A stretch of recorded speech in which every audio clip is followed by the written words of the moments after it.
Look at this photo. A soldier steps off the train, drops his bags, and embraces his loved one.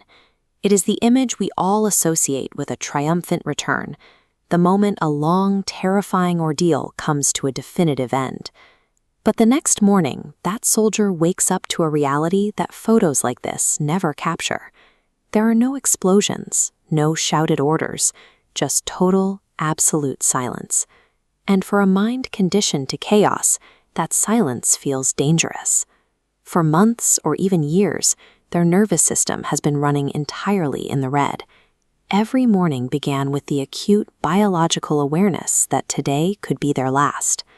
Crossing a geographic border does not automatically switch off that survival mode. Being physically out of the line of fire differs greatly from psychological safety. To the veteran, the idea that the war simply ends when the uniform comes off is a civilian myth. You can see that disconnect clearly when a veteran steps into a scene like this. People are walking, talking, and laughing, moving through a busy intersection without a second thought for their surroundings. Watching this carefree movement creates a profound sense of whiplash.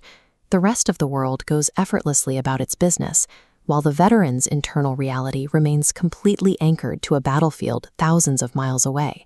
They carry a real, physical heaviness into these ordinary spaces. It is an exhaustion born from the sheer daily effort of staying alive, rather than physical labor. The hardest part of coming home is trying to reconcile this safe present with a brain that has completely unlearned the concept of normal.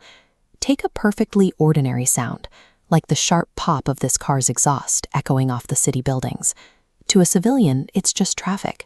To a combat veteran, that acoustic profile registers as incoming gunfire. Before a single logical thought can form, the nervous system fires an alert. Shoulders tense, breathing turns shallow, and the eyes immediately scan the environment for a threat that isn't there. This is sensory rewiring.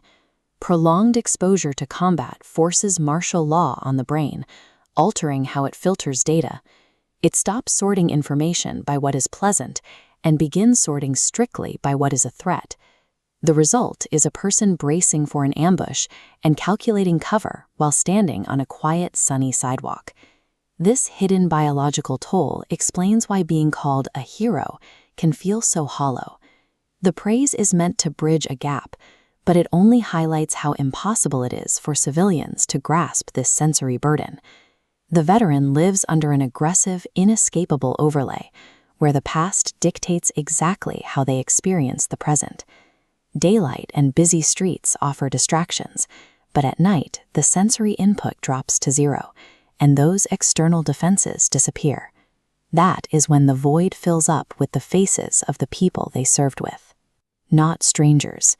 Their brothers, the ones who stood shoulder to shoulder, the ones who trusted them, and the ones who never made it back.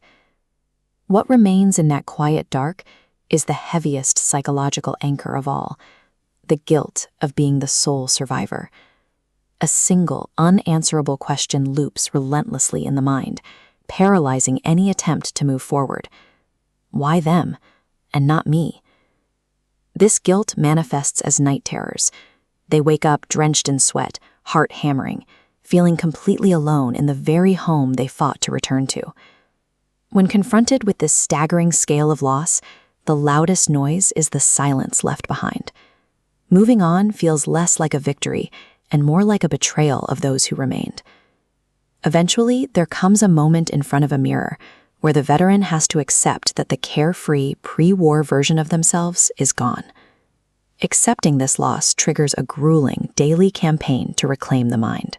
This recovery demands the same strategic intensity once reserved for combat. This new internal strategy requires taking small, deliberate steps. It involves choosing to open up to others and confronting painful memories directly instead of retreating from them. This confrontation is agonizing, but it is necessary, as the brain cannot simply delete its own history. True recovery happens when a veteran applies the same bravery and resilience to their mental health that kept them alive on the battlefield. Picture a quiet evening. The sun is setting.